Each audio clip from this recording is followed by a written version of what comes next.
jangan silap bahwa HMI di ujung itu adalah Islam. Jadi kita dikenal HMI ini bukan baru, sahabat lama HMI. Jadi HMI itu mengundang saya dari saya masih tak dikenal orang sampai. Dan ketika Indonesia merdeka 1945, Belanda memang pulang. Tapi kuku-kukunya dia tinggalkan dan tidak dia cabut di bawah. Dia meninggalkan warisan-warisan Belanda itu. Maka adik-adik kalau mau jadi lawyer, pengacara, S1, SH, S2, MH, S3-nya, mesti pergi ke Leiden. Karena kita masih pakai hukum pidana perdata dan undang-undang dagangnya pakai hukum Belanda.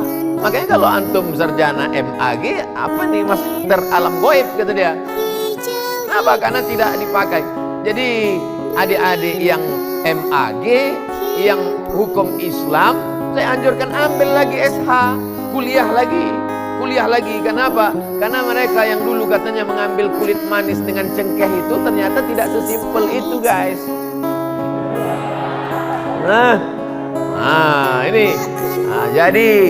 Jadi kemudian Islam pun bertapak di negeri ini. Lalu kemudian kita akan menang kalau kita berjamaah. Bahasa nabinya berjamaah. Tapi kalau bahasa politiknya punya kerajaan. Buktinya apa? Dari kematian Sayyidina Ali 661 sampai meninggalnya Malikul Saleh 1297, 600 tahun kita tidak punya apa-apa kalau tidak berjamaah. Jadi jamaahnya ada jamaah Nahdlatul Ulama, ada jamaah Muhammadiyah, ada jamaah Perti, ada jamaah Persis.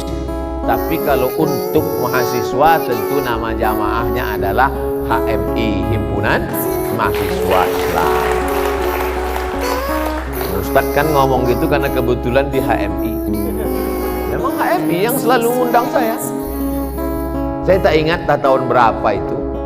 Jam 10 malam saya diundang habis pengajian, dibawa ke satu gedung di jalan Simpang Ardat masuk ke dalam. 2014. Itu HMI juga undang. Cuman waktu itu saya belum terkenal, belum viral.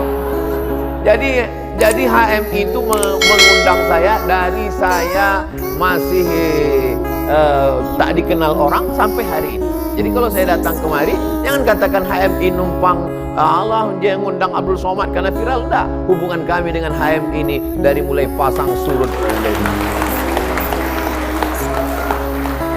Jadi kita dikenal HMI ini bukan baru, sahabat lama HMI ini.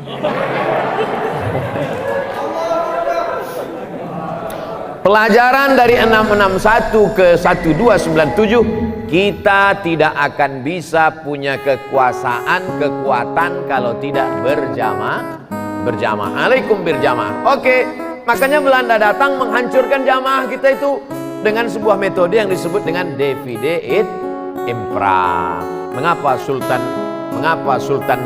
itu hancur? Dibenturkan, dilaga. Berperanglah antara Sultan Siak dengan Sultan Pelalawan.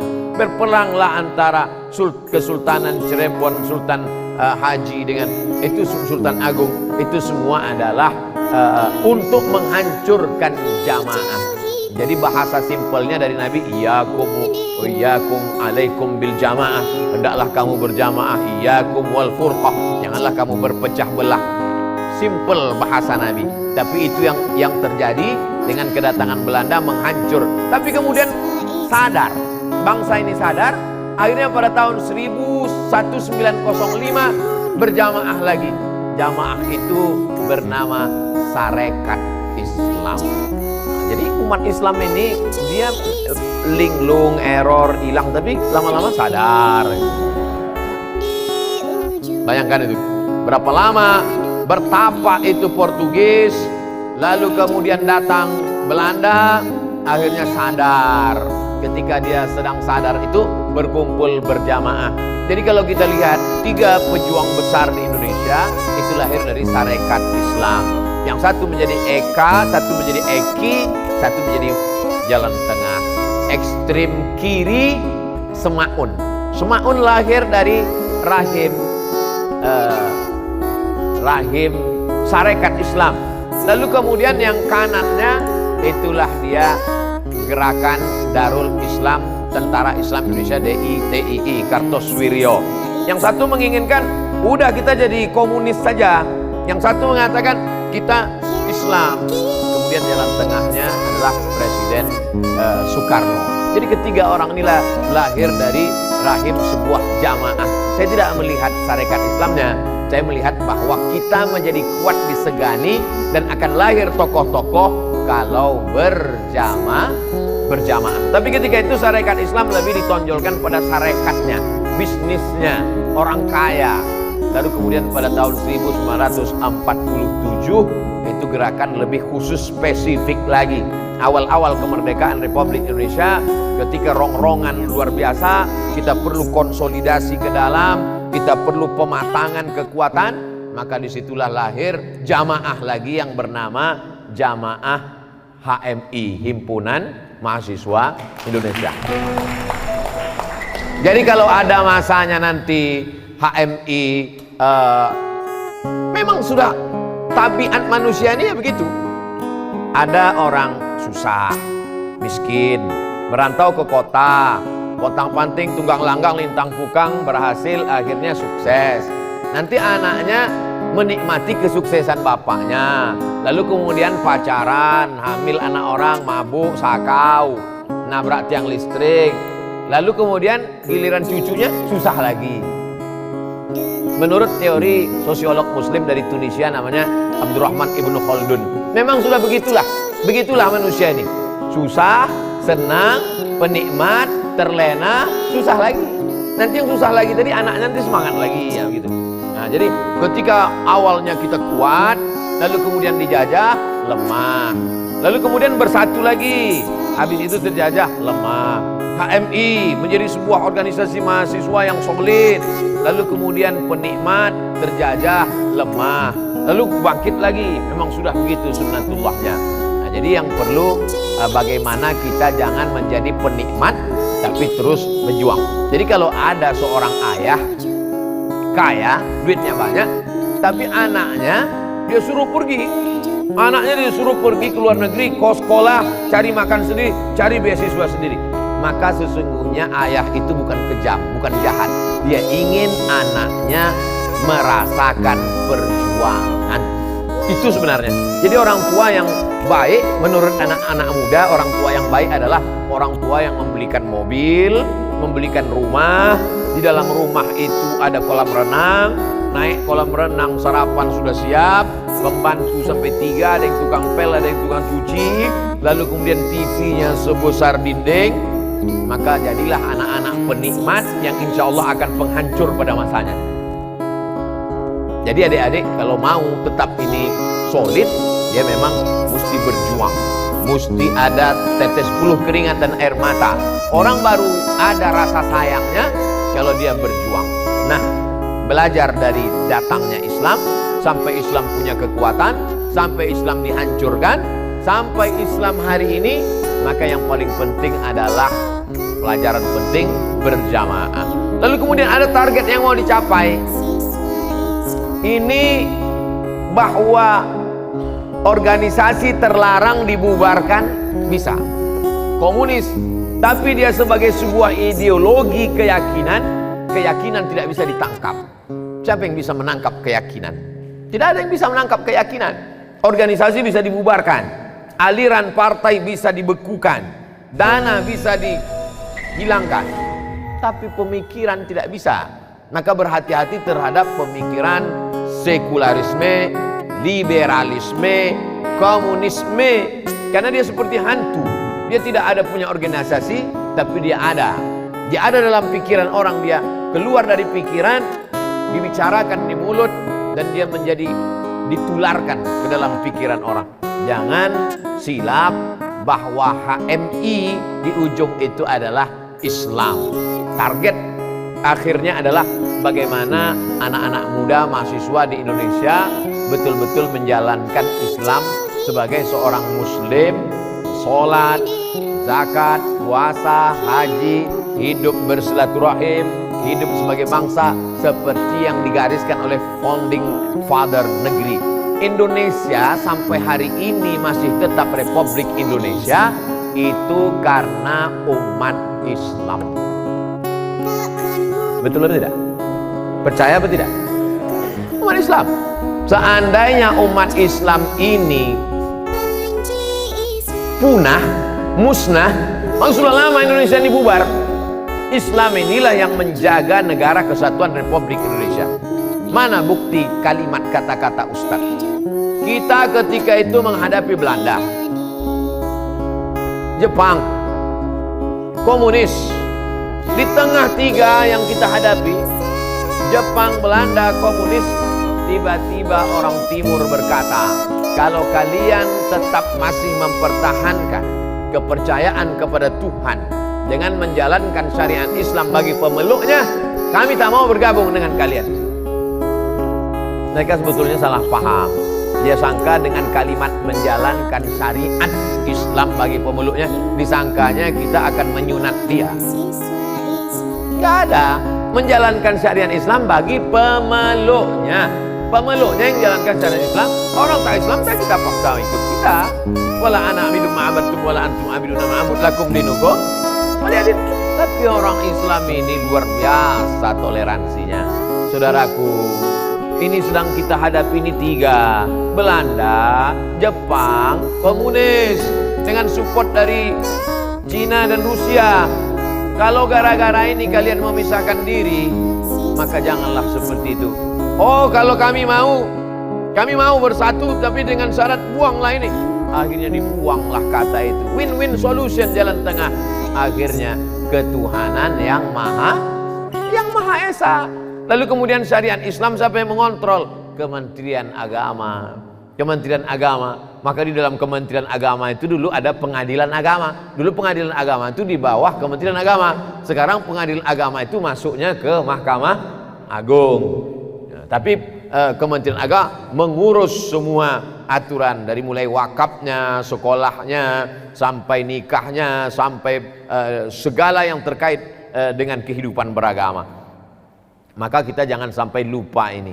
Islam di Indonesia menjadi sebuah keyakinan, menjadi sebuah agama, menjadi sebuah cara hidup yang toleransi, yang rahmatan lil alamin.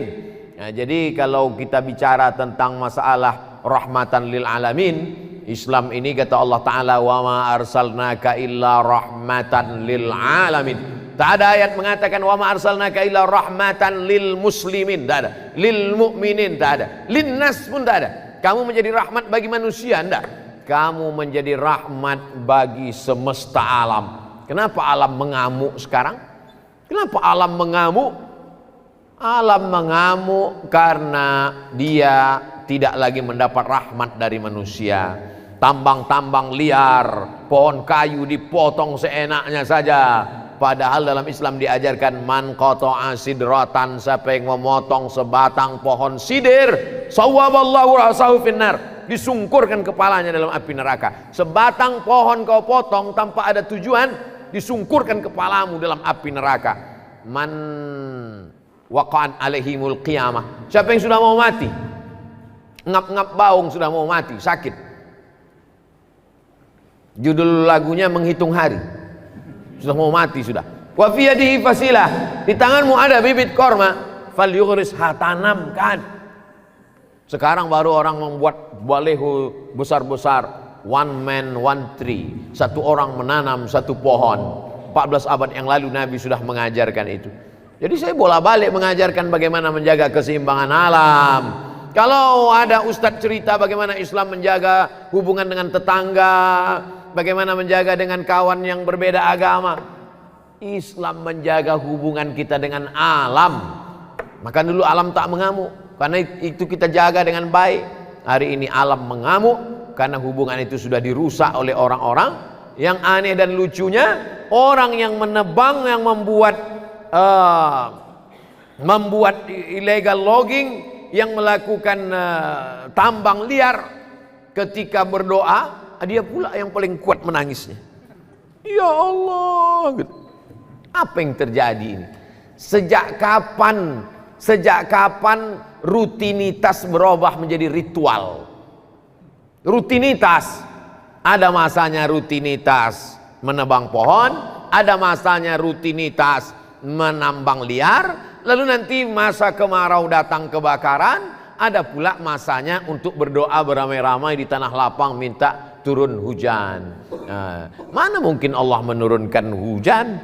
Kau yang membakar, kau juga yang minta, kata Allah SWT. Jadi anak-anak muda adalah agent of change, agen perubahan. Saya turun dari pesawat, lalu beberapa orang pakai baju BNPB, Badan Nasional Penanggulangan Bencana. Begitu dia tahu, Pak Ustadz Somad, iya Pak, tolong Ustadz sampaikan dalam ceramah Ustadz bagaimana menjaga ekosistem, menjaga alam semesta. Saya diam aja. Nampak betul kau tak pernah dengar ceramah aku. Itulah yang kusampaikan selama ini. La ilaha illallah Muhammad Rasulullah. Kalau kita tak dengar ceramah orang, janganlah nampakkan kali, kan? Ini namanya bodoh yang terpelihara. Itulah ceramah saya selama ini. Bagaimana menjaga alam semesta. Itulah Islam. Jadi Islam itu bukan ritual semata. Islam bukan rutinitas. Tapi saya tidak ingin adik-adik menjadi Islam yang hanya sekedar keyakinan saja. Jangan dibalik ceramah saya ini, jangan dipotong. Besok anak-anak HMI tak sholat subuh. Maksudnya, kau tak sembahyang. Islam itu bukan cuma rutinitas, Beb. Bagaimana kita selamat untuk alam semesta, bagaimana kita santun dan baik, itulah Islam. Ada kawan kita yang tak sembahyang, kita hormati, itulah Islam. Seorang muslim baru dikatakan muslim kalau ada 3 dalam dirinya. Yang pertama, sahihul aqidah, akidahnya mesti kuat. Itu mana Islam itu? HMI Islam itu akidahnya mesti kuat, la ilaha illallah. Tapi bukan berarti ketika kau mengatakan la ilaha illallah lalu orang yang tidak sama dengan engkau lalu halal darahnya kau pancung kepalanya, kau ledakkan rumahnya, bukan. La yanhakumullahu 'anil ladzina lam yuqatilukum fid din. Selama dia tidak memerangimu, walam yukhrijukum min diyarikum, selama dia tidak mengusirmu, maka kau boleh antabarruhum, buat baik sama dia, wa tuqsitu ilaihim, bersikap adil kau dengan dia. Sebelah rumahmu Katolik, depanmu Konghucu, bagian belakang Hindu, sebelah kanan Buddha, kebetulan kau tinggal di apartemen bagian atasnya pula Protestan, maka kau boleh bertetangga baik dengan mereka selama mereka tidak membunuhmu, selama mereka tidak mengusirmu dari kampung halamanmu. Kau balas dengan 2, antabarruhum, kau buat baik sama dia, wa tuqsitu ilaihim, kau bersikap adil. La yajrimannakum syana'anu qaumin 'ala alla ta'dilu. Jangan hanya kebencian lalu membuat engkau tidak bersifat adil. Akidah, buah daripada akidah muncullah ibadah. Ada mahasiswa lama di depan rektorat nyantai merokok. Mahasiswa lama nih. Begitu dilihatnya ada seorang bapak-bapak, langsung injak-injaknya puntung rokok. Takut. Tapi ada mahasiswa baru, nyantai aja dia, tak peduli. Dia tak kenal bahwa yang lewat itu rektor, tak tahu dia. Begitulah lebih kurang ilustrasi antara akidah dengan ibadah. Akidah itu mana? Kenal Allah. Kalau sudah kau kenal Allah, kau akan beribadah. Inilah contoh mahasiswa lama yang mengenal rektor, dia segan. Mahasiswa baru tak kenal rektor, dia cuek. Jadi buah daripada akidah adalah ibadah. Kalau benar pengenalanmu pada Allah, pasti sholat subuhmu on time, pasti kau akan sholat ke masjid, pasti kalau kau punya duit kau akan belikan nasi bungkus untuk anak yatim, pasti kau akan merasa sayang dengan saudaramu seperti sayang pada diri sendiri. Akidah dengan ibadah tak bisa tidak terelakkan. Tapi orang yang ibadahnya mantap, ke Makkah umroh haji, membiarkan tetangganya kelaparan, akhlak. Laisa bil mu'min, dia bukan orang beriman. Alladzi yabitu syab'anan, tidur dalam keadaan perut kenyang. wajaruhu ila jambihi ja'i'un, sementara tetangganya kelaparan. Makanya kata Nabi, absyus salam, tebarkan salam, at'imut ta'am, kasih orang makan, jangan cuma salam saja. Ini alhamdulillah untuk yang level salam kita udah asal jumpa sama orang salam, tapi tak mau tahu orang lapar. Makanya kita buat program. Saya selama ini ceramah sana ceramah sini, perut orang tak saya urus. Akhirnya saya berpikir ada yang salah dengan ceramah ini. Makanya dibuatlah program setiap hari Jumat pekan kedua tiap bulan, Ustadz Somad memberikan beras ke seluruh 12 kecamatan kota Pekanbaru. Serahkan beras Anda 10 kilo. Tidak sanggup bawa beras, transfer ke nomor berikut ini. Tidak sanggup transfer, relawan kami akan datang ke rumah-rumah Anda. Bersinergilah kami. Insya Allah mudah-mudahan ke depan bersinergi dengan HMI insya Allah. Jadi setiap Jumat kita datang, pergi ke tempat pembuatan batu bata di Tenayan sana, naik turun, rupanya masih ada jamaah kita yang tinggal di rumah tanah, yang ada yang kesulitan luar biasa. Nah, ini kita bagi beras. Berikut ini penyerahan beras secara seremonial oleh Al-Mukarram Abdul Somad. Dipoto, di share. Padahal berasnya bukan punya saya, punya orang. Saya fotonya aja, saya bagian iklannya aja. Nah, ini perlu anak muda yang luar biasa. Absus salam, tebarkan salam, at'imut ta'am, kenyangkan perut orang yang kelaparan.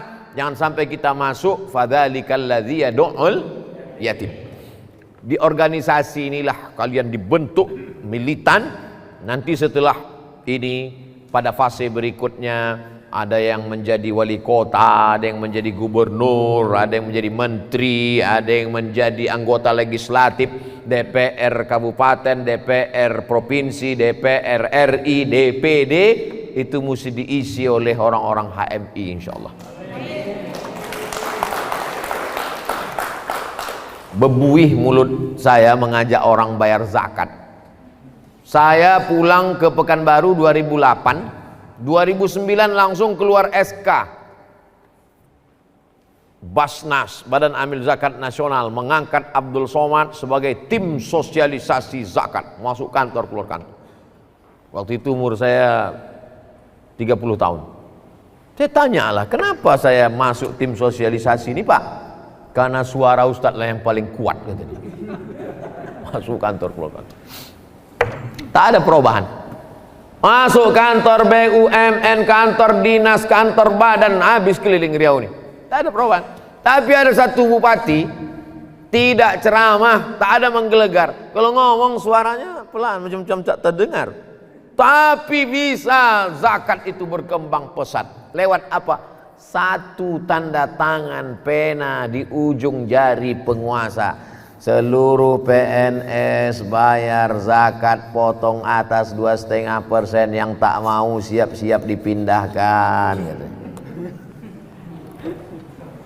Selama ini orang memahami dakwah itu ceramah, dakwah itu khutbah, dakwah itu tausiah. Ceramah, khutbah, tausiah adalah partikel dakwah. Satu bagian dari dakwah, tapi dakwah adalah keseluruhan. Kalau antum jadi bupati, antum adalah dai yang jadi bupati. Kalau antum jadi menteri, antum adalah dai yang jadi menteri. Sehingga setiap keputusan, kalau antum jadi anggota dewan, antum adalah anggota dewan yang memperjuangkan nilai-nilai Islam melalui kekuasaan. Itulah dia orang-orang HMI insyaallah. Amin. Saya sudah cerita panjang lebar dari sejak zaman Fir'aun sampailah HMI jadi bupati. Mudah-mudahan apa yang saya sampaikan ini yang baik-baik datang dari Allah, yang tak baik kesilapan Abdul Somad. Demikian yang dapat saya sampaikan. Saya kembalikan ke moderator. Terima kasih. Wassalamualaikum warahmatullahi wabarakatuh.